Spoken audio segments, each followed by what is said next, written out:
Hello, story lovers, and welcome to Infidelity Tales Lab. We're grateful for having such amazing viewers like you. Tell us, which part of the world are you watching from today? Morning coffee or evening wind down? Share below. Now, let's dive into today's story. The blue light of the laptop screen cast harsh shadows across Michael Walters' face as he stared at the banking portal. His finger hovered over the transfer button, the cursor blinking steadily like a metronome, counting down to a decision he couldn't take back. $190,000, nearly $200,000 that would vanish with a single click. Outside his home office window, the October wind rattled fallen leaves against the glass. It was well past midnight, but sleep wasn't an option. Not with his father-in-law's life potentially hanging in the balance. The house creaked and soft footsteps approached. Michael minimized the window just as Tanya appeared in the doorway, wrapped in her silk robe, her dark hair tumbling over her shoulders. Even after 5 years of marriage, the sight of her still made his heart skip a beat. "You're still up?" she asked, her voice thick with carefully crafted concern. She padded across the room, her bare feet silent on the hardwood floor. "Baby, you need to rest. You've been stressing about this for days." Michael leaned back in his chair, rubbing his tired eyes. "I'm just going over the numbers again. With the new contracts." "The contracts will be fine," Tanya interrupted, moving behind him to massage his shoulders. Her touch was gentle but insistent. "You're brilliant at what you do. The company's never been stronger." Her fingers worked at a knot in his neck, and Michael felt some of the tension begin to dissolve. "That's exactly why this timing is so crucial.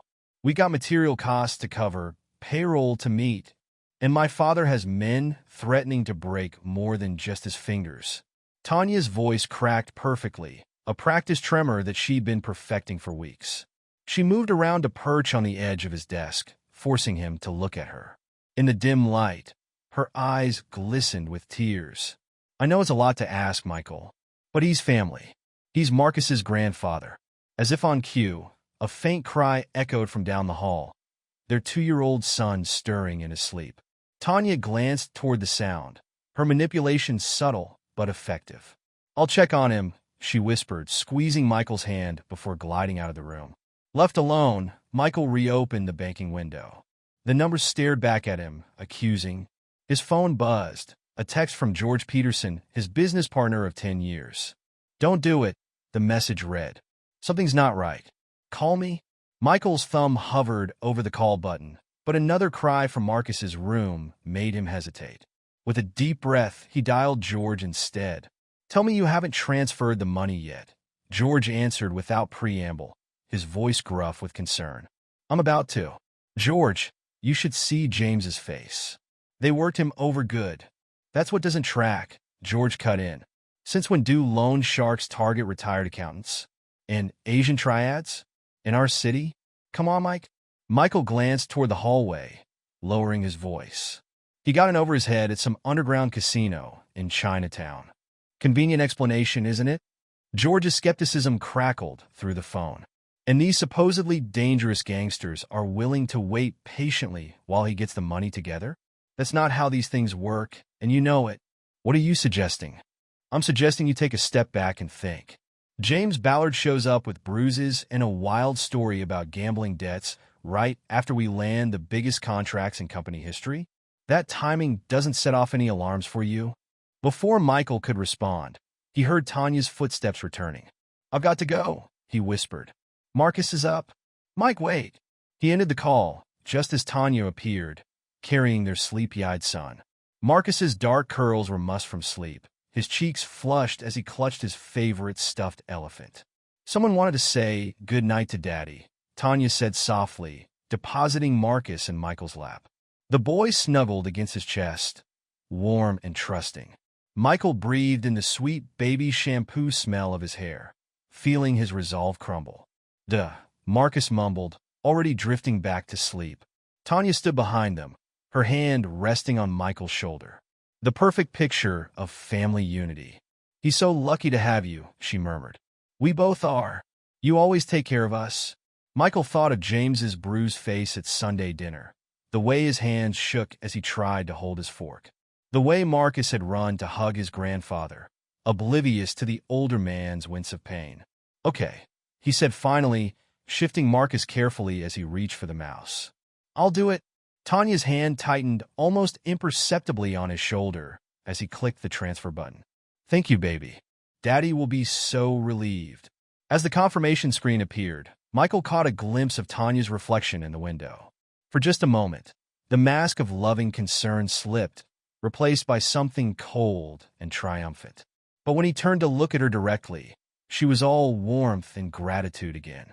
"Let me put him back to bed," she said, lifting Marcus from his lap. "Then maybe we can both get some sleep." Michael nodded, watching them go. In his pocket, his phone buzzed again. Another text from George. "Whatever you do, don't transfer that money. I found something you need to see." But it was too late. The funds were gone, transferred to an account he would later discover had been emptied within minutes of receiving the money. The first domino had fallen, setting in motion a chain of events that would shatter everything he thought he knew about family, loyalty, and trust. James Ballard sat in his private office suite, watching the transaction notification appear on his phone with a satisfaction that would have shocked his son-in-law. The bruises on his face, carefully applied by a theatrical makeup artist, itched slightly under the harsh fluorescent lights. "It's done," he announced to the room's other occupants. Michael transferred the full amount. Across the mahogany desk, Chen Wei nodded approvingly. The Chinese businessman's expression remained impassive, but his dark eyes glittered with interest. "Your daughter has performed admirably, Mr. Ballard." The husband suspected nothing. Tanya knows how to handle him. James allowed himself a small smile, remembering his daughter's performance at Sunday dinner. The trembling hands as she served dessert, the perfectly timed tears when Michael went to comfort her. She's always been gifted that way. Even as a child, she could convince anyone of anything. And the cousin? Chen Wei's associate, Lu Ming, spoke up from his position by the window. "He remains useful?" James swiveled his chair to face the wall of monitors behind his desk, each displaying financial data from different businesses in his growing network. "Alvin has exceeded expectations. His position in Michael's company gives us unprecedented access. Speaking of which," he pressed an intercom button. "Send them in." The office door opened, admitting Tanya and Alvin Gross. They entered separately, maintaining a professional distance that would have fooled any casual observer. But James noticed the way their eyes met briefly, the slight flush in his daughter's cheeks. "Congratulations are in order," Chen Wei said, rising to pour drinks from the crystal decanter on the credenza. "Phase 1 is complete." Tanya accepted her glass with a graceful nod. Michael's always been easy to manipulate. He's so desperate to be the hero, the good husband, the perfect father. Her lip curled slightly. "It's pathetic, really? Don't underestimate him," Alvin warned, remaining standing as he sipped his bourbon. At 28, he was 7 years younger than Michael, but ambition had aged him. He's trusting, not stupid. And his partner, George Peterson, is already asking questions. "Questions are not evidence," Lu Ming dismissed. "And soon it won't matter. How long before you can begin implementing the new billing system?" Alvin pulled out his tablet, scrolling through documents he'd copied from Michael's office. "The company just landed 3 major contracts. Perfect timing to restructure our accounting procedures. Michael's too busy with project management to notice if we adjust some numbers here and there. Assuming you can keep him distracted." Chen Wei looked pointedly at Tanya. She laughed, a musical sound entirely devoid of warmth. "Trust me, I know exactly how to handle my husband. Besides, he's hardly ever home these days. All those job sites to visit, contracts to oversee." She moved closer to Alvin, dropping any pretense of distance. "Leaves me plenty of time for other activities." James watched the interaction with clinical detachment. He'd long ago stopped seeing Tanya as his little girl. She was a weapon now, precision-crafted and deadly effective. "Speaking of activities, how's my grandson?" "Marcus is fine," Tanya said dismissively. "Michael dotes on him, of course. Never suspects a thing." She exchanged a knowing look with Alvin that made the younger man shift uncomfortably. "The boy could be useful leverage if things go wrong," Lu Ming suggested. "Nothing will go wrong," James insisted, standing to face the wall of monitors. "Michael's company is perfect for our needs. Clean reputation, solid contracts, excellent cash flow. Within 6 months, we'll be able to move 10 times the amount we're handling now through their accounts. And when he eventually notices the discrepancies? Chunwei asked. James turned back to the room, his expression hardening. By then, it will be too late. The paper trail will lead directly to him. A trusted businessman fallen from grace, embezzling from his own company to feed a gambling addiction. He smiled coldly. A tragic story, really? These things happen all the time. And what about George Peterson? Alvin asked. He's not as easily fooled as Michael. Leave George to me, Tanya interjected. I've been laying groundwork there too. A few strategic comments about erratic behavior, drinking at lunch, mysterious absences. Plant enough seeds of doubt, and no one will believe him if he raises concerns. The meeting continued well into the night, plans being refined, contingencies discussed. None of them noticed the cleaning lady who lingered slightly too long outside the door, or the way she carefully positioned her car to capture their conversation on a hidden device.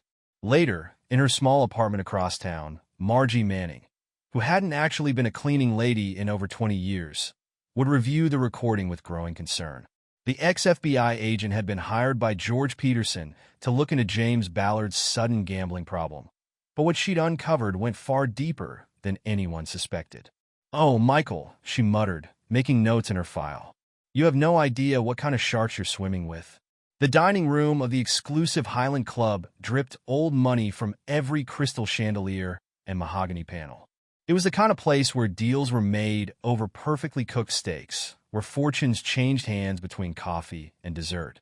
Tonight, it would serve as the stage for a carefully orchestrated destruction. Michael sat at the head of the long table, trying to focus on the celebration at hand. The company had just secured its largest contract yet, a $15 million development project that would put them in a whole new league. Around him, family and close associates chatted and laughed, wine flowing freely as the evening wore on. "You've outdone yourself, son." James Ballard raised his glass in a toast. The bruises on his face now faded to a sickly yellow. "I always knew you had potential." From her seat beside Michael, Tanya beamed with practiced pride. She'd been drinking steadily all evening, but her eyes remained sharp, calculating. "We should all thank Michael," she agreed, her voice carrying just enough edge to make several guests glance up. "He's so good at taking care of things." Across the table, Alvin shifted in his seat, avoiding eye contact. He'd been unusually quiet throughout dinner, responding to questions about the new contract with clipped, professional answers. To most observers, he appeared appropriately deferential to his older cousin's success. Speaking of taking care of things, James continued smoothly. "I can't thank you enough for your help with my recent difficulties." Those people were quite satisfied with the arrangement. Michael nodded uncomfortably, still troubled by the massive transfer he'd made 3 weeks ago. He'd barely slept since, worried about cash flow with the new project starting up. "I'm just glad it's resolved," he said diplomatically. "Oh, it's resolved all right," Tanya murmured into her wine glass. Something in her tone made Michael turn to look at her more closely. The evening had started well enough. They'd arrived early, Tanya stunning in a deep red dress that drew admiring glances from other diners.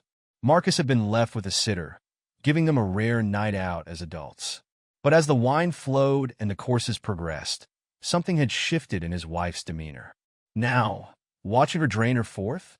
Or was it fifth glass of wine, Michael noticed details he'd been too preoccupied to see before. The way she leaned slightly toward Alvin when she laughed. The brief touches as they passed dishes. The loaded glances that spoke of shared secrets. "You know what I love about you, Michael?" Tanya's voice cut through his observations, loud enough to draw attention from nearby tables.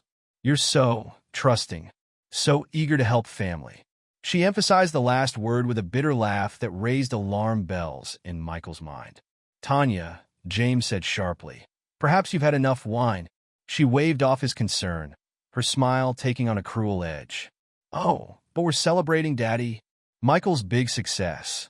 Shouldn't we tell him exactly how successful he's been?" "This isn't the time," Alvin muttered, but Tanya was beyond caring.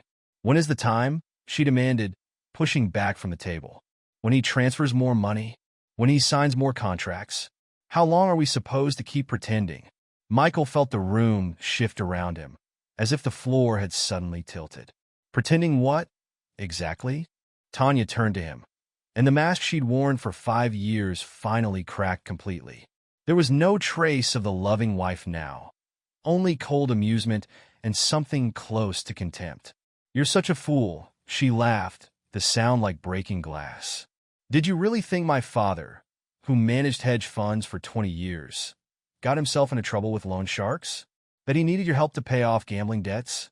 "Tanya, that's enough," James snapped, but she ignored him. "And while you were playing the noble husband, writing checks to save poor daddy from the big bad gangsters, I was having the time of my life." She gestured toward Alvin, who looked like he wanted to disappear into his expensive suit. "Your cousin here knows how to show a woman a good time.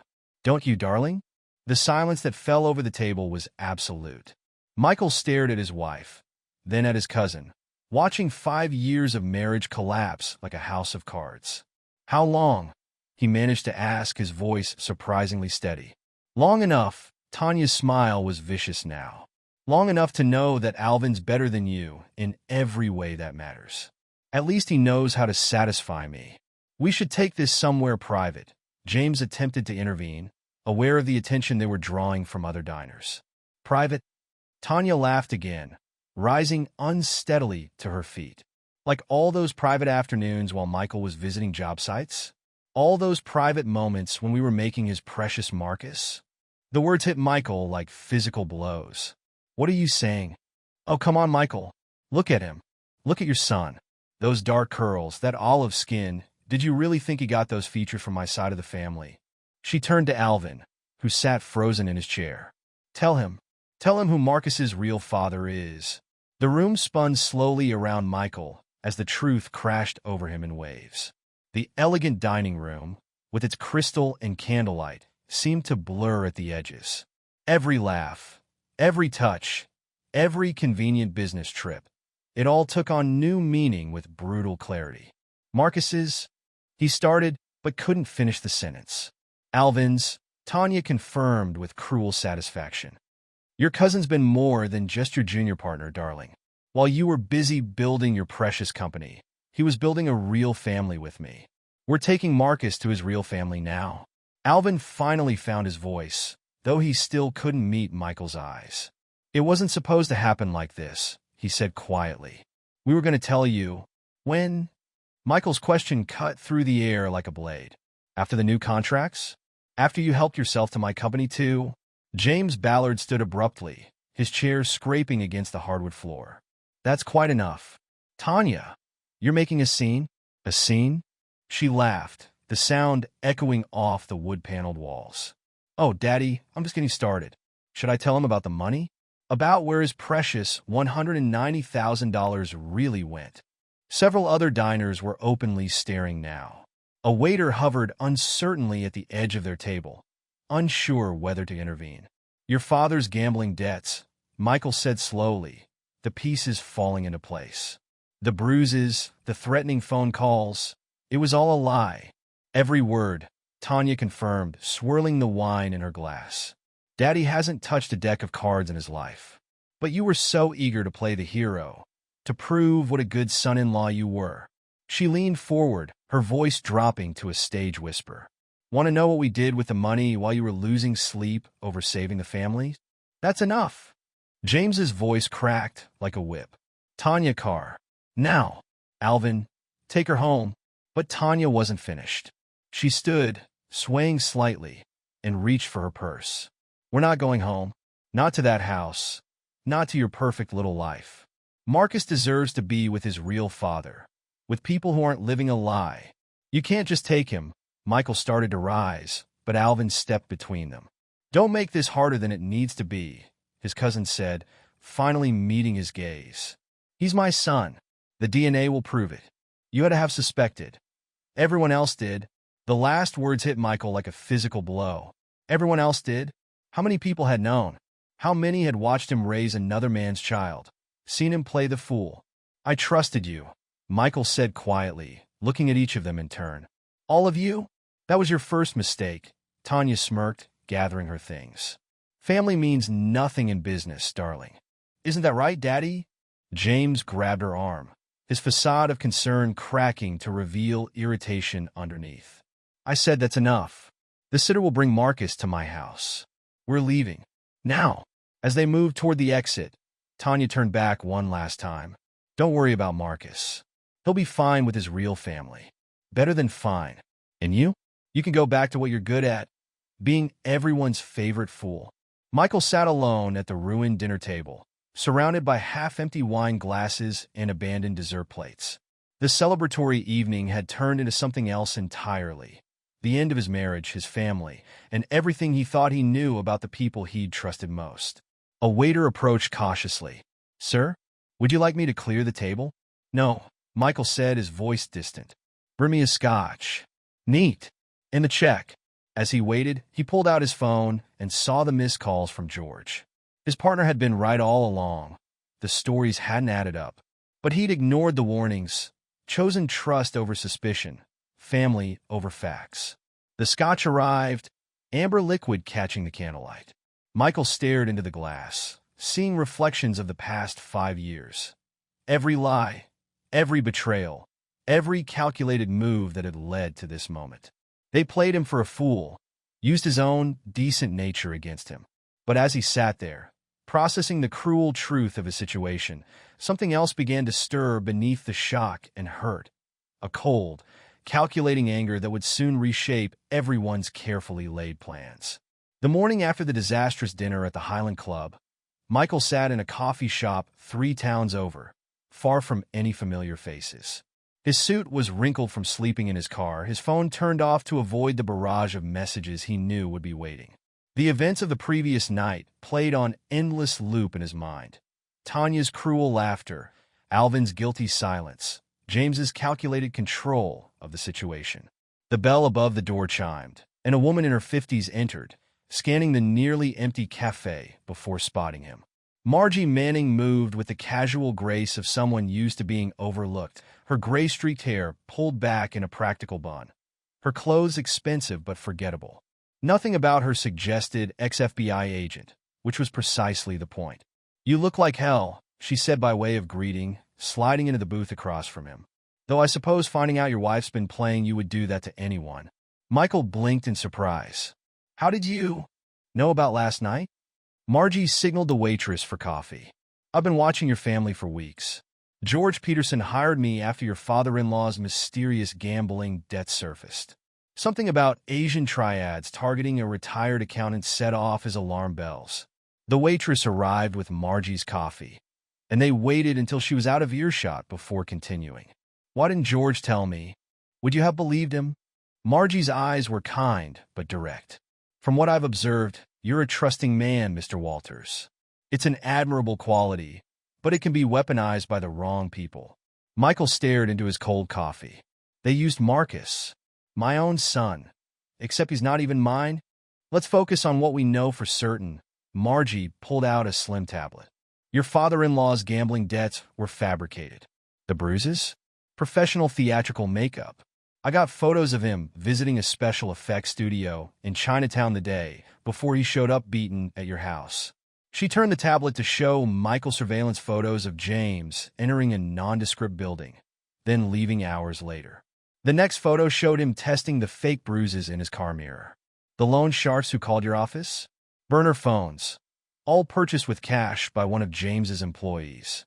The threatening voicemails were recorded at a studio in the same building as his investment firm. Investment firm? Michael frowned. He's supposed to be retired. Margie's expression turned grim. That's where this gets interesting. James Ballard hasn't retired from anything. He's been busy building something much bigger than his old accounting practice. She swiped to another photo, this one showing James meeting with well-dressed Asian businessmen at an upscale restaurant. These men aren't triads. They're Chinese real estate investors, and they're using your father-in-law to move money through legitimate businesses. Money laundering, Michael said quietly, the pieces clicking into place. They needed my company's reputation. Exactly. Your construction company is perfect, established history, solid contracts, legitimate reason to handle large sums of cash. The $190,000 you transferred? It wasn't for gambling debts. It was a test run, proving you could be manipulated into moving money without asking too many questions. Michael felt sick. And Tanya? Alvin? Your wife's been working with her father for years. The marriage itself might have been part of the plan, a way to get close to someone with a clean business reputation. Margie hesitated before continuing. The affair with your cousin, that appears to have started about 3 years ago, shortly after he joined your company.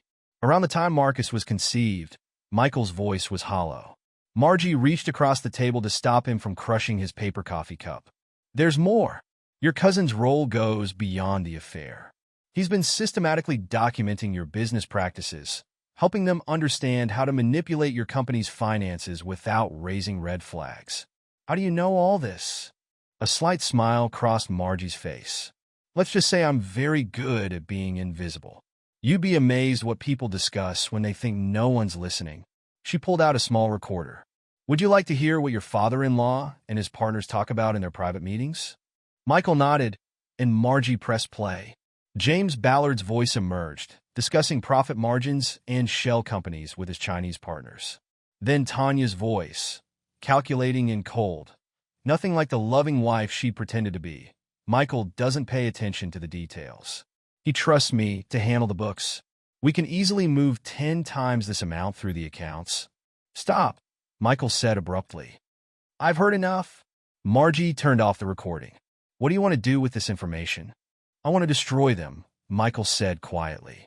Not just expose them, destroy everything they've built. But I need proof. Hard evidence that will stand up in court.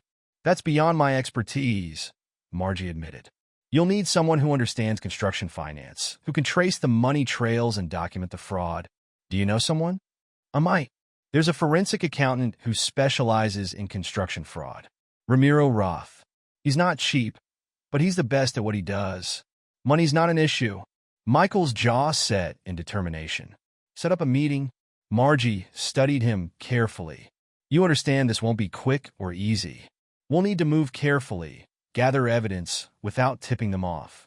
They think you're broken, devastated by your wife's revelation. That gives us an advantage. Use it. I can play the part, Michael assured her. They've had 5 years to perfect their performance. Now it's my turn. Good. Margie gathered her things. One more thing, don't try to contact Marcus. I know it's hard, but any attempt to see him could alert them that you're not as destroyed as they think. Michael's hands clenched under the table. He's just a child. He doesn't deserve to be caught in this. No, he doesn't. But right now, the best way to protect him is to focus on exposing the truth. Are you ready for that? Michael thought of every lie, every manipulation, every moment of false affection. Yes, he said firmly. Whatever it takes.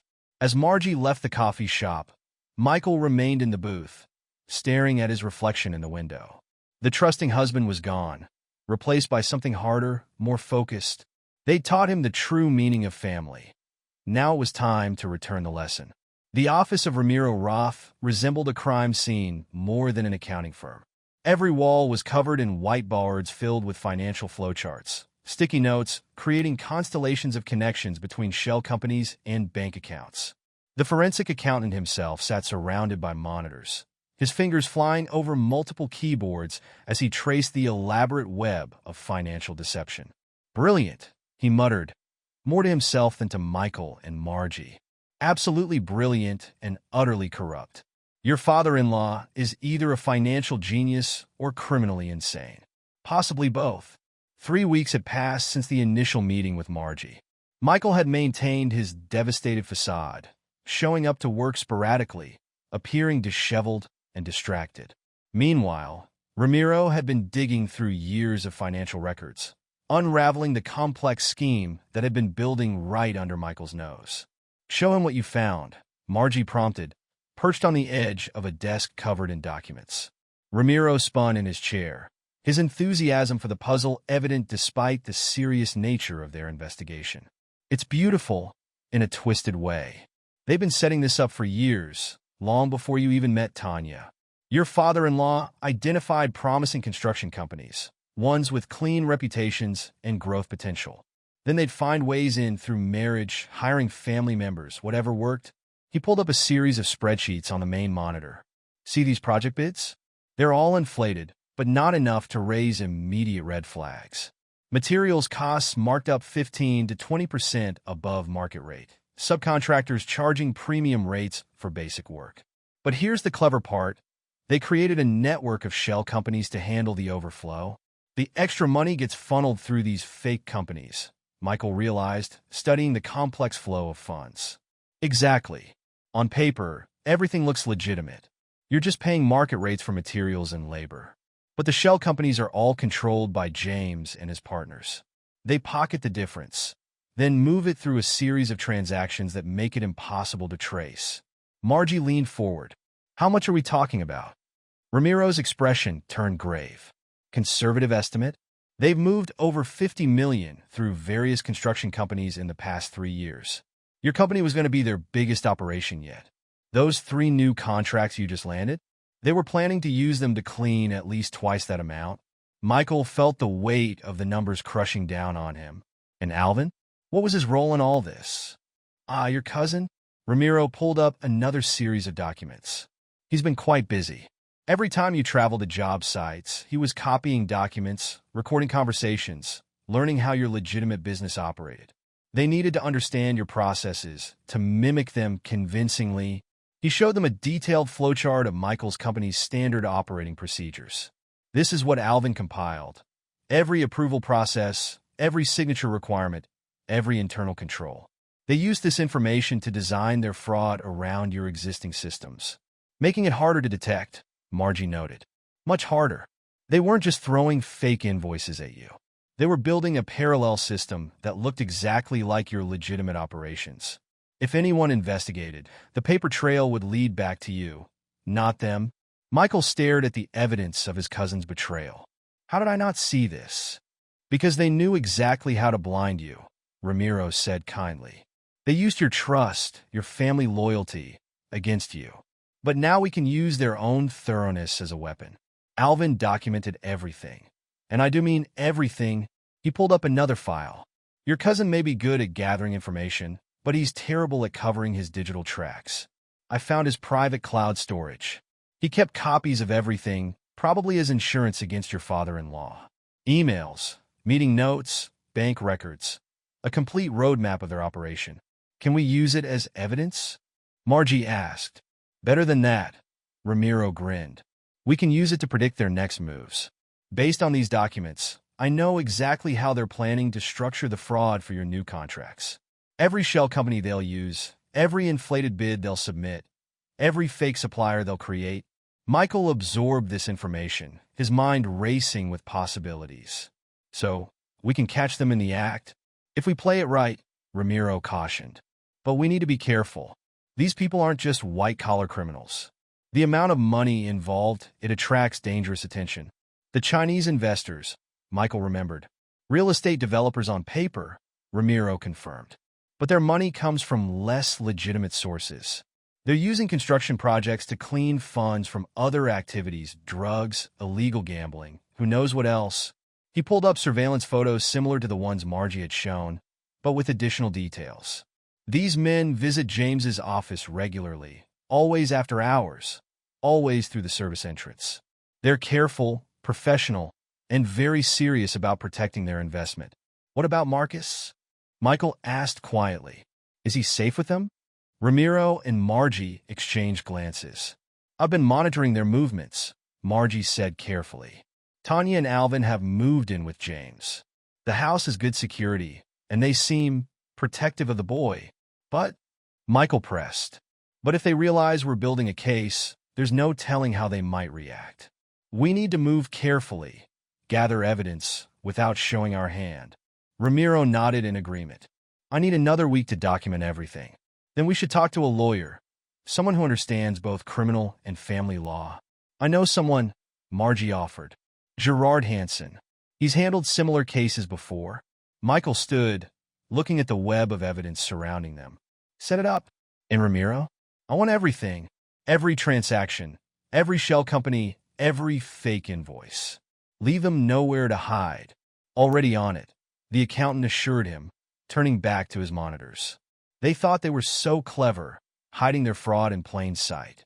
But numbers don't lie, and these numbers are telling a very interesting story.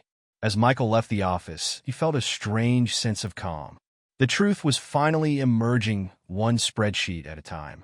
But the hardest part was still to come. And somewhere in the back of his mind, a clock was ticking, counting down to a decision he wasn't sure he was ready to make. The DNA results lay on Gerard Hansen's mahogany desk like a bomb waiting to detonate. The attorney studied them carefully, his expression grave as he processed the implications. Across from him, Michael sat perfectly still, his face a mask of control that had become second nature over the past weeks. The timing matches exactly, Gerard said finally, setting down the report. The dates correlate perfectly with your business trips to the Denver project. When you were overseeing the new site, when Alvin had free access to my home, Michael finished. To my wife, to everything I thought was mine. The office was quiet save for the soft ticking of an antique clock, its steady rhythm marking time in a world that had lost all sense of normalcy. Through the window, the city skyline glittered in the early evening light, oblivious to the personal devastations being discussed in corner offices and private rooms. We have options, Gerard began carefully, pulling out a legal pad. The DNA results alone don't negate your parental rights. You've been Marcus's father in every way that matters for 2 years. There's precedent for maintaining custody despite biological parentage, especially given the circumstances of conception. Michael watched a pair of birds whirl past the window, free and unconstrained. Tell me everything. All the options, all the consequences. Gerard leaned back, steepling his fingers. Option 1. We fight for custody. You've been the primary provider. You have a stable home, successful business. We can argue that the deception itself demonstrates their unfitness as parents. But, he paused, choosing his words carefully.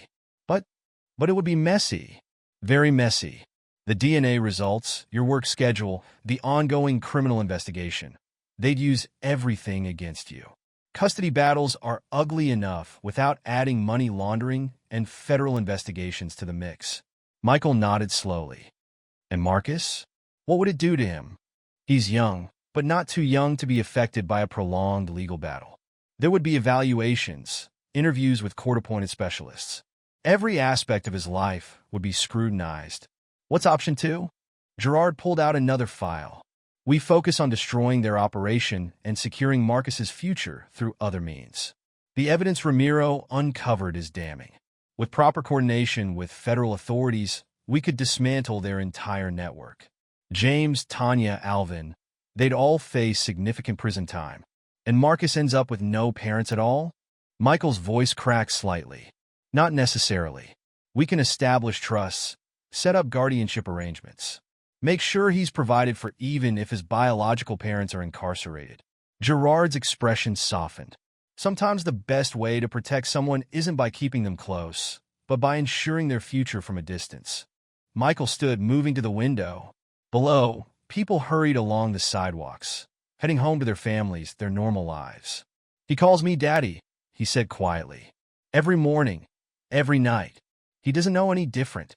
Which is why this decision is so crucial, Gerard replied. Whatever you choose will shape his entire future. Show me what it looks like, both paths. Gerard pulled out more documents, laying them side by side. The custody battle. Months, possibly years of legal proceedings. Even if we win, Marcus grows up in an atmosphere of conflict. Joint custody means ongoing interaction with people who betrayed you. Sole custody means explaining to him why he can't see his mother or biological father. He gestured to the other set of papers. The alternative, we work with federal prosecutors, build an airtight case. Marcus stays with his biological parents for now, but we set up ironclad financial protection for his future. Education, healthcare, trust funds that can't be touched by anyone involved in the fraud. And Tanya? Alvin? What happens to them? Based on the evidence Ramiro uncovered, Gerard shuffled through more papers. The money laundering charges alone carry substantial sentences. Add conspiracy, wire fraud, bank fraud. They're looking at serious prison time. But they might cut deals, turn on James and the Chinese investors in exchange for leniency. Michael returned to his seat, feeling the weight of the decision pressing down on him. Marcus loves them. Whatever else they are, whatever they've done. He loves his mother. And Alvin. He swallowed hard. Alvin is his real father. Biologically, Gerard corrected. Biology isn't everything. The question is, what serves Marcus's best interests in the long term? If I fight for custody, I keep him in my life, but I risk dragging him through years of legal battles. If I let him go, Michael's voice trailed off. If you let him go, you can focus on dismantling the criminal enterprise that would otherwise shadow his future, Gerard finished gently. Sometimes the most parental thing we can do is step back. Michael stood abruptly, pacing the office. Show me the trust documents. If we go that route, I want an ironclad. Nothing they can touch. Nothing they can manipulate. Gerard pulled out another file. I've drafted preliminary papers. The trust would be managed by an independent trustee, someone with no connection to either family. It would cover education through graduate school if he chooses, healthcare, a housing allowance when he's older. We can even set up periodic payments for basic needs that can't be accessed by his parents. And the letter? Michael asked quietly. We can arrange for him to receive an explanation when he's 18. Not to hurt him, but to help him understand. The truth about his heritage, about the choices made, about why you did what you did. Michael stared at the documents spread across the desk. DNA results, trust papers, criminal evidence. Each page represented a piece of his shattered life. A decision point that would reshape not just his future, but Marcus's as well. What would you do? He asked finally. If it were your child? Gerard was quiet for a long moment. I'd ask myself one question.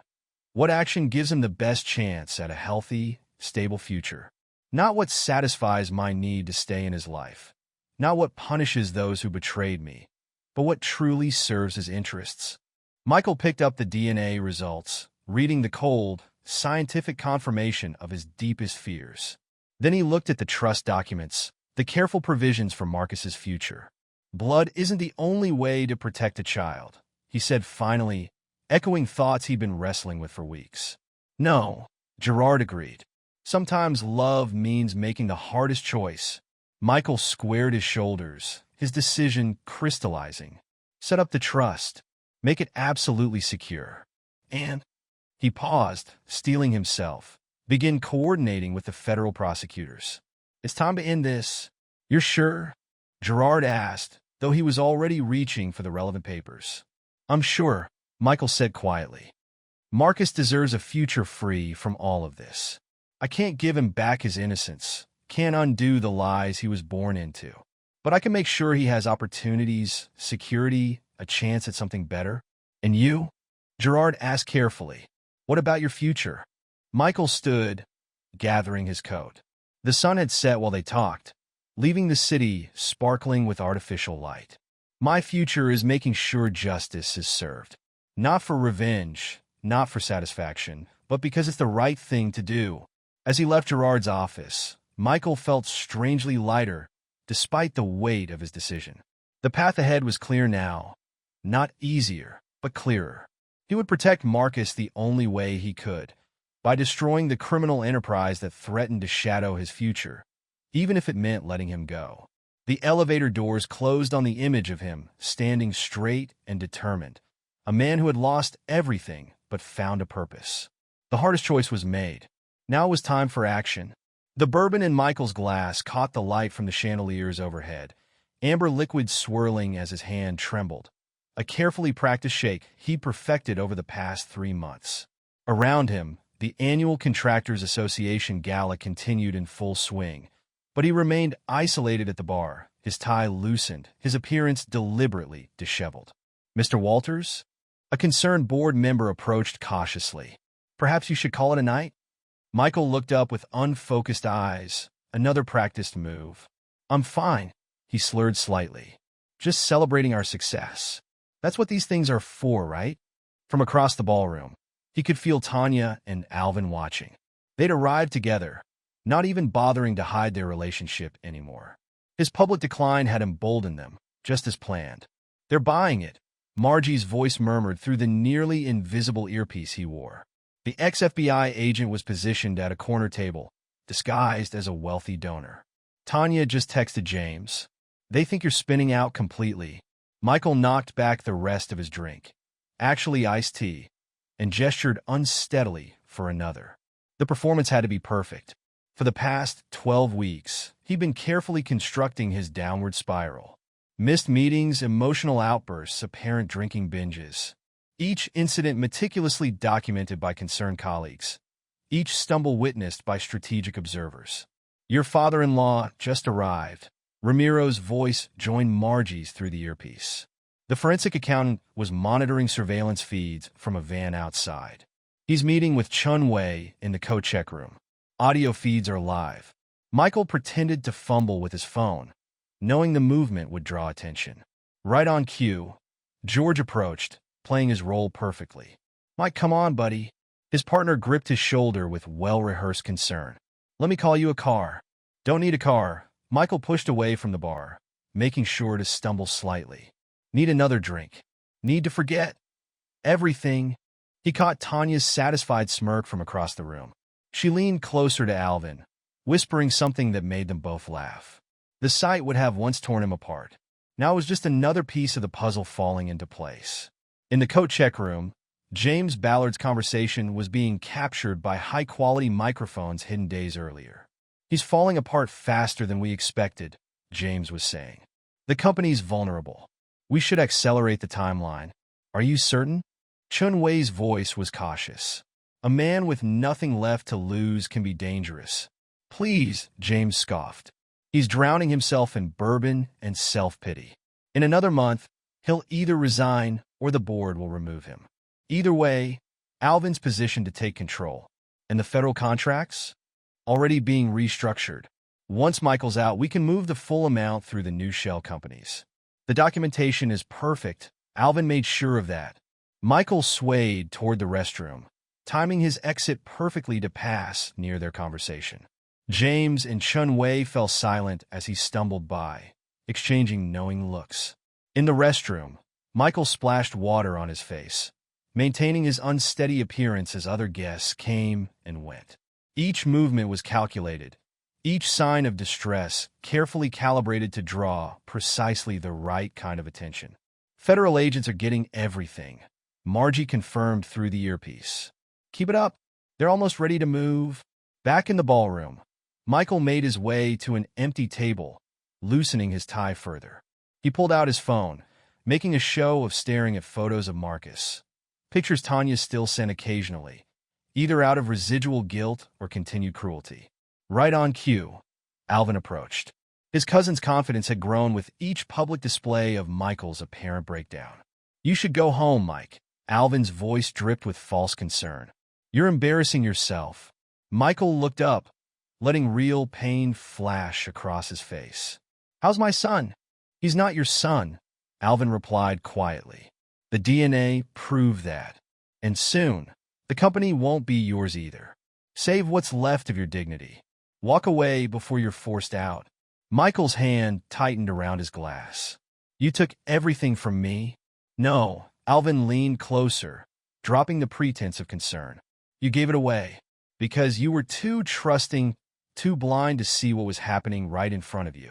Some men are built to lead, others to follow. Guess which one you are? He walked away, rejoining Tanya at their table. Michael watched them through seemingly bleary eyes, while in the surveillance van, federal agents recorded every word, every interaction. Perfect, Margie whispered through the earpiece. The pieces are all in place. One more big display, and we can move to the final phase. Michael stood unsteadily, drawing attention once again.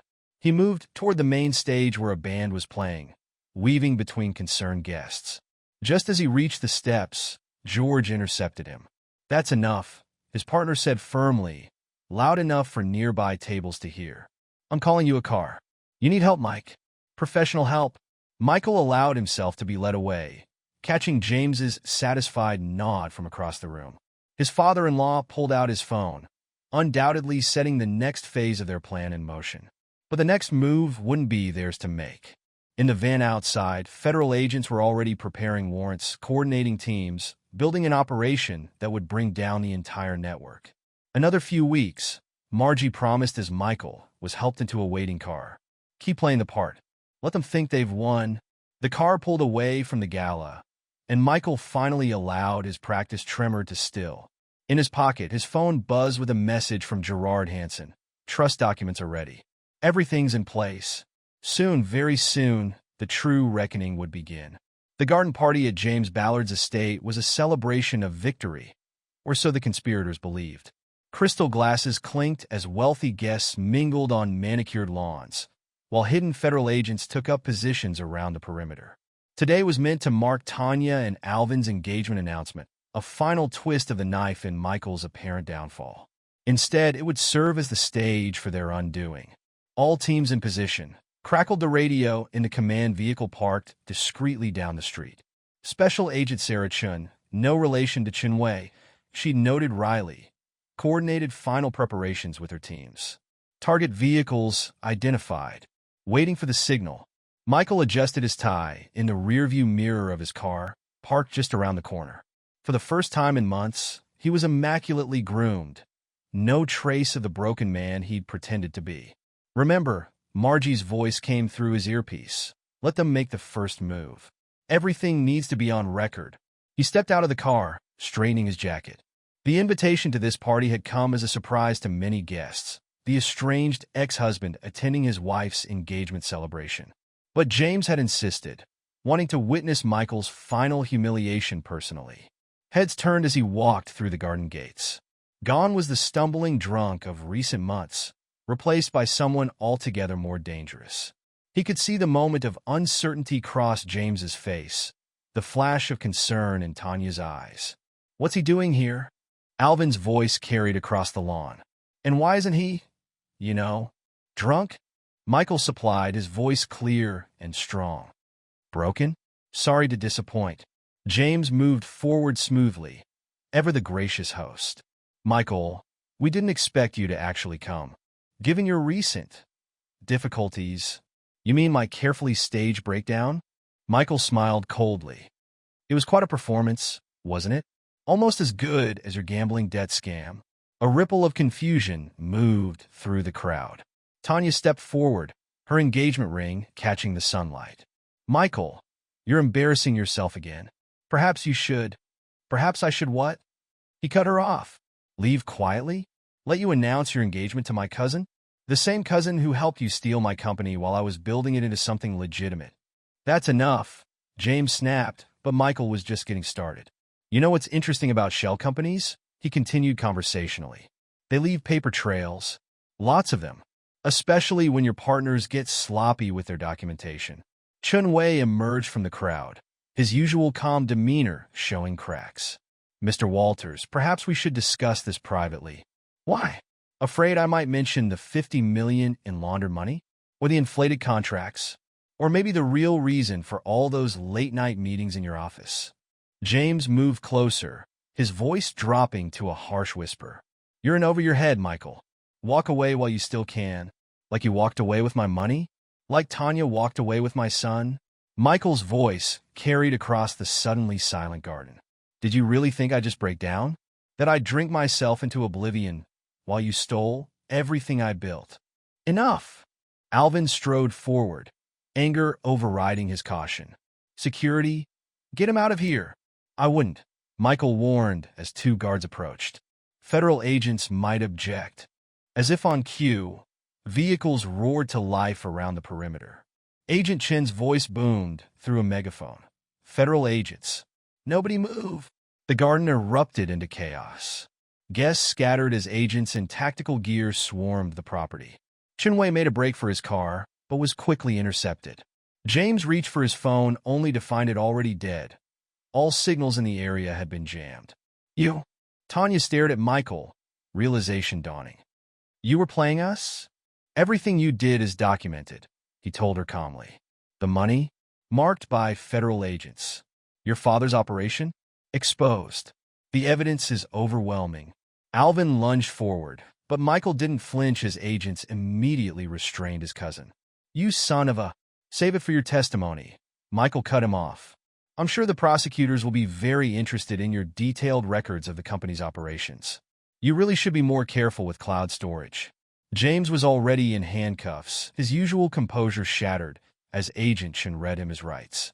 Chen Wei and his associates were being loaded into separate vehicles, their carefully constructed network crumbling in real time. What about Marcus? Tanya demanded as agents approached her. You let your son see his mother arrested?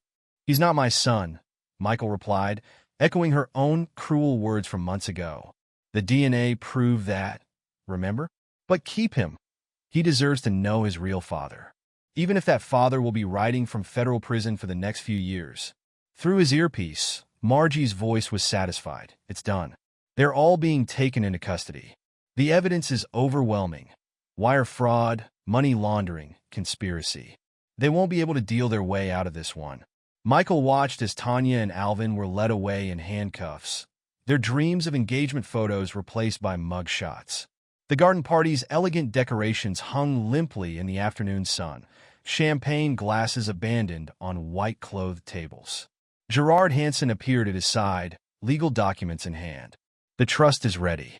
Marcus will be taken care of, no matter what happens to them. Make sure he gets the letter when he's 18, Michael said quietly. He deserves to know the truth, when he's old enough to understand.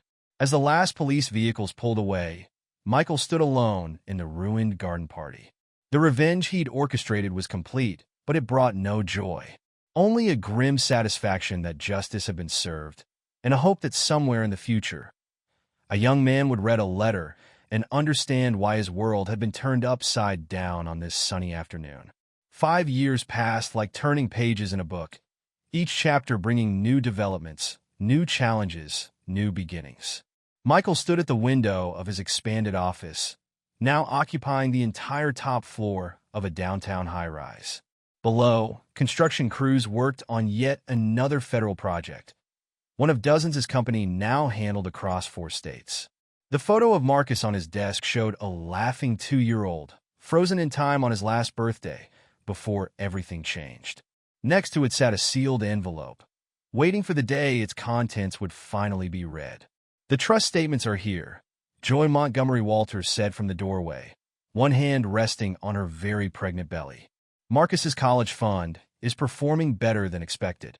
Michael turned to smile at his wife, still amazed by how life could surprise you.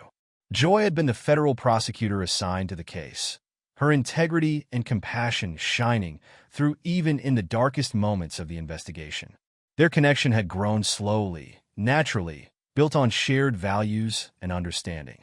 He'll be starting high school soon, Michael mused, picking up the trust documents. Tanya sent pictures last month. Joy moved to stand beside him, her presence comforting and strong. Do you regret not fighting for custody? Sometimes, he admitted, but he's had stability despite everything. Tanya and Alvin served their reduced sentences, got help, built a legitimate life. The trust ensures he'll have opportunities they can't compromise. The years had brought unexpected developments. Tanya and Alvin, facing serious federal time, had cooperated fully with investigators. Their testimony had helped dismantle similar operations across 3 states.